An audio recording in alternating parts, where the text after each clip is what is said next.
something important in it. And that importance in it is the subject we call truth. Truth. Well, truth is a tricky thing.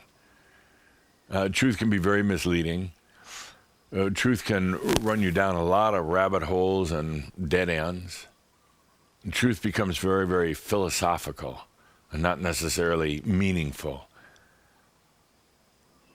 But this link that Kaderka FM helped bring here is basically all about truth. Truth. Now, humans have sought truth for a long, long time. Not always. When you go back to the Lemurian or the early Atlantean days, there really wasn't a word for truth. It wasn't in consciousness. There was no discussion of truth. You could say that in the Lemurian times that you were so busy in discovering this planet, discovering how energy coalesces and works here in this realm. You're busy discovering the various kingdoms of the earth, the fairy kingdom, the forest kingdom, the animal kingdom, water kingdom. You're so busy in your incarnations, in your stories, that this thing of truth really never, didn't have any consciousness. It wasn't in vocabulary. It wasn't discussed. And it wasn't until the latter days of Atlantis, particularly when humans were trying to discover the source. They didn't have a word for God. They didn't have any consciousness of God. But they were trying to find source. Where did everything flow from? They really actually didn't have a word for energy, but where did energy come from? So in their quest for source, to discover source, they started to come up with this word that we now know as truth. What's the truth? Where is the real meaning and truth of all things of life? Well, this whole concept of truth then kind of went out for a long, long time. Shortly after the downfall of Atlantis, as there were beings living underground and eventually emerging all through the world, there really wasn't any consciousness, once again, of truth, kind of like the dark ages of truth. And it really wasn't until the earlier Egyptian times that, once again, this concept of truth started coming out again. Truth was lost for a long, long time, or the quest for truth was lost. Then in the Greek times, truth became a fashion. The Greek times were so very philosophical, and really were great expansiveness of consciousness at the time. So truth became, once again, a word that was used. It was brought into consciousness once again. But it got rather philosophical. There were a lot of debates about truth. There were a lot of arguments and fights about what truth was. And the funny thing is that in spite of all the discussions about truth, and eventually books about truth, nobody's ever really found truth.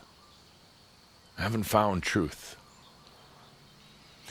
One thing that's very interesting about the whole concept of truth is that the more conscious a person is, the more desire they have for truth. The more conscious a society is, the more of a desire they have for truth. They begin a quest for truth, trying to find the answers, the meaning, the truth in things. And it's interesting, once you get this concept of truth, then it gets into the mind. It becomes a mental concept, which it was never really intended to be. Once it gets into the mind has a way of playing with it. The mind has a way of debating itself. It has a way of running down a lot of these rabbit holes, in a way knowing that it's never going to come up with an answer, but still trying to. So truth is a great mind game, great game for the mind, perhaps even the ultimate game for the mind. But just like the mind actually creates artificial feelings, it really doesn't have any true feelings of its own. Its quest for truth is not real. It's a mental attempt. But the mind actually knows it's not going to find truth. Actually, it doesn't really want to find truth. So it becomes a great big philosophical game of the mind, even though truth is more of a playground for the conscious than the unconscious. If you feel into it, look into it for a moment. If you know people who are, and it isn't meant in a disparaging way, but they're relatively unconscious. They're just aware of getting through the day barely. If you feel into them for a moment, they don't really have a concept of truth, other than perhaps the simplistic concept that there's truth and there's lies. But I'm talking about a deeper level truth, a meaning, a purpose. So truth becomes a great game of the mind, and it can actually be a great distraction along the way in your coming to realization. And that's one of the reasons why I haven't talked about truth or love, which we'll have in a separate discussion. But I haven't talked much about truth until now, until this new communication link between the master, the human, and the I am. Feel into it for a moment, into truth.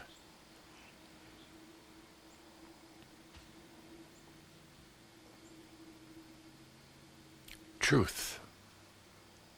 It's ultimately what this wonderful communication link between the master, the human, and the I am is. Truth. Something that humans have sought for a long, long time, but never really found. You see, truth, to me, is two things. There's the external truths, and there really is no one truth. Everything is a truth. The fact that there is an ocean behind me is a truth, and trees behind me is a truth. Truth can be very external, and basically, truth is what is perceived. What is perceived? And it can either be literal, physical, perceiving the palm trees and the ocean.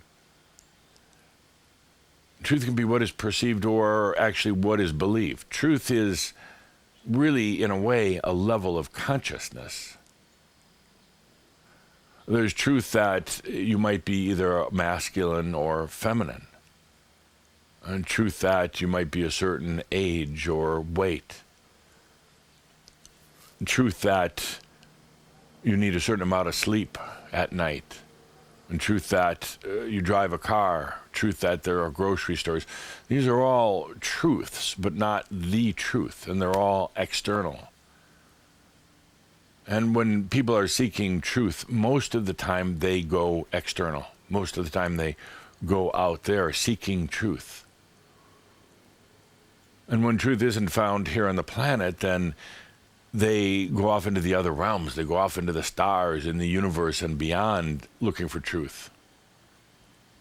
And there are truths, but not the truth that a conscious being is really seeking. There is truth in the other realms. And once you get beyond this universe and the stars and you haven't found the truth, then they start seeking truth in the other realms. They seek truths through a God that they never really truly know, through angelic beings that maybe they have been visited by, but probably not. They seek truth in all sorts of things, in spirits, in fairies. They seek truth in science and physics. They seek truth external, but the funny thing is they'll never find the truth, because there are all truths. There's all truth in a way. All truth in a way. but not the truth that one is truly seeking. Then there is the internal truth, which we'll talk more about in a moment, your truth. And it's interesting that as a conscious being gets more into truth, they start to search external, but eventually they're not going to find it, and then they start going within. What is the inner truth? What is the truth within me? And there begins a very long and arduous journey into the discovery of truth. And here in truth is when they're faced with the greatest mirrors of all. And they are faced with having to look at themselves and ask if this was in truth. And all their aspects, all their past lives, all of what they would consider their weaknesses, all looking to these, is this truth? Is this my truth or not my truth? You know, I've talked many times about the fact that most of the thoughts going through your mind and your body, your physical body, are not really yours. The thoughts come from mass consciousness and ancestors and past lives, and the body mostly from ancestors. So you're searching within into your thoughts and even into your body looking for truth, and what do you come by? There's a lot of, mistruths. It's still a truth. And again, remember, I define a truth as what you perceive. What you perceive. Particularly as it relates to the outside world, but to a large degree on the inside world. Your truth is what you perceive about yourself. Now, to make matters even more confusing with this whole issue of truth, is that the world is filled with lies. I'm going to call them truthful lies. The world is filled with truthful lies. You live on a planet with other humans, and lying is pretty much taken for granted. I mean, lying is pretty much accepted. It's not that necessarily people like it, but they accept the lie. You find it in everything. You find it in your friends. Who hasn't had a friend or even a relative who hasn't lied to them? And it's so devastating when you find out, because, then all forms of trust begin to go away with them. In a way, and you learn along the way to trust less and less and less in that outer world, in other people. And then the pressure is on you to trust more in yourself. But even you've been filled with lies. Well, you've lied to others, of course. You've lied to yourself about a lot of things. So you've got a world that you live in that is filled with lies, and how is it supposed to be easy then? How are you supposed to even find the truth if everything is filled with lies? Your news media, it's a truth in a way, but it's also a distortion. It's a lie. Your advertising. How many times have you heard or read advertisements for products, and then you went out and bought it, and it wasn't exactly as advertised? So here you are in this world of mistruths. And at any moment, anybody would lie to you just to protect themselves. So this whole concept of the search for the truth becomes very, very challenging, very distorted. And I do want to pause for a moment and say that even a lie is a truth. It's a distortion, but even it then becomes a truth. Because there is consciousness behind it. There is belief behind it. Even if somebody lies and they know they're lying, they are creating a story, kind of an alternative story, the lie story, but they actually begin to start to believe it. And a really good liar will actually believe all their lies and then live it out. So in a way, I could argue philosophically that it is all truth, even though it was based on a lie. A lot of your own life, your own journey, has been a truthful lie. thinking that you were coming into this lifetime, you're going to get a job, get educated, have a family, try to live a normal life. That was a true lie, and you kind of knew it, and you knew it really wasn't you, but you went ahead and did it. So in a way, you were lying to yourself. I'm not putting any judgment behind the word lying. I'm just saying that it was a distortion of truth. So you live in a world filled with lies. You live in a internal reality based upon a lot of lies. But yet, in a way, it becomes your truth. It is what you live. But, and this is a great big but,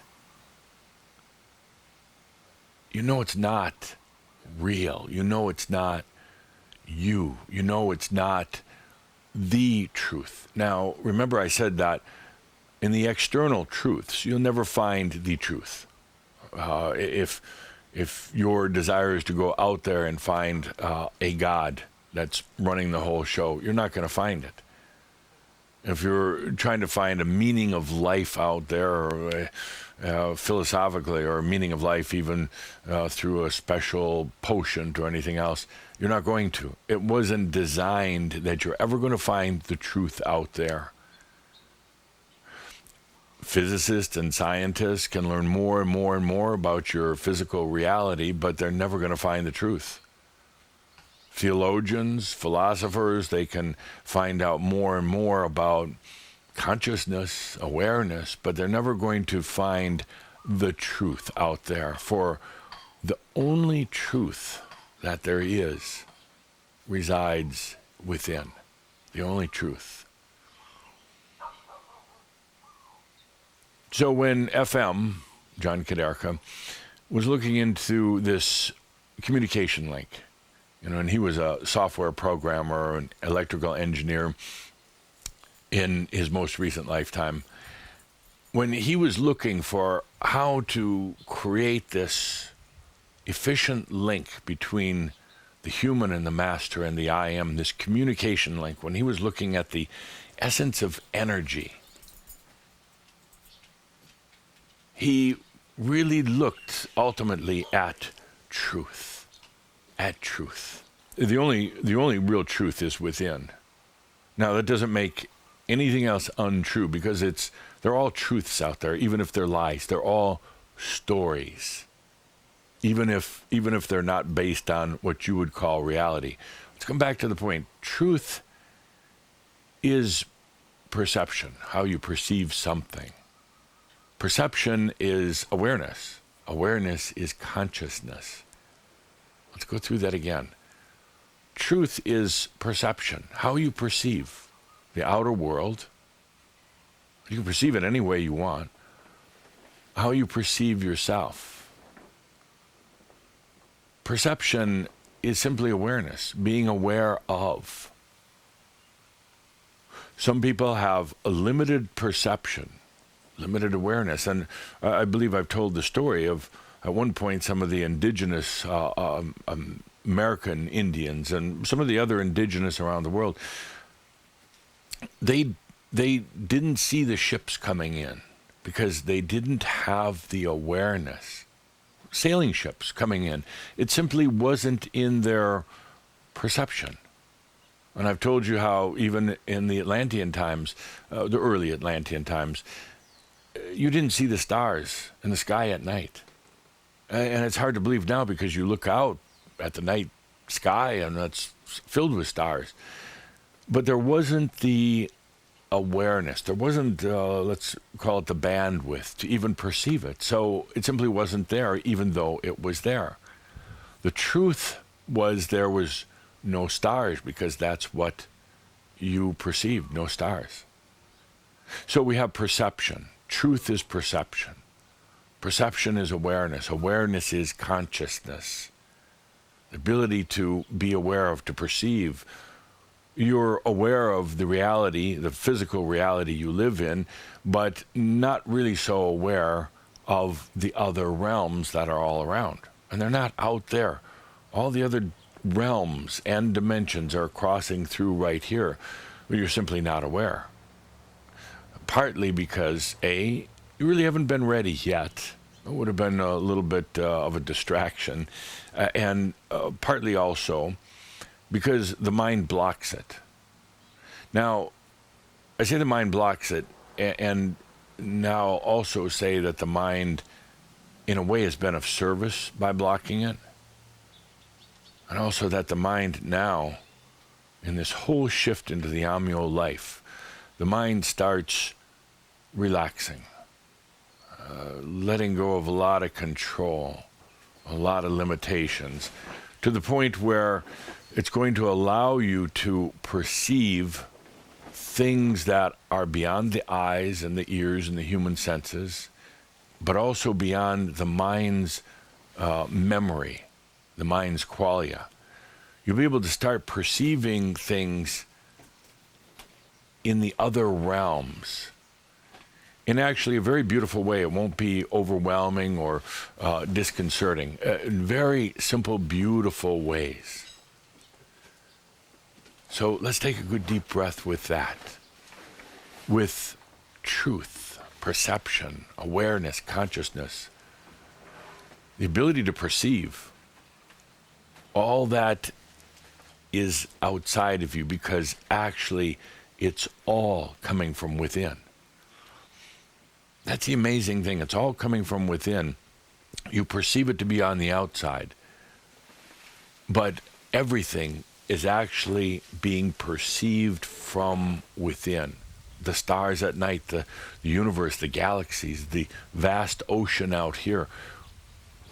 It's actually all about inner perception, and it's actually all your energy. It's all your energy. Let's take a good deep breath with that. So let's go back to the link, the communication link between human, master, and I am, something that hasn't been there in a long, long time, been out of communication. It's actually been out of perception, out of awareness.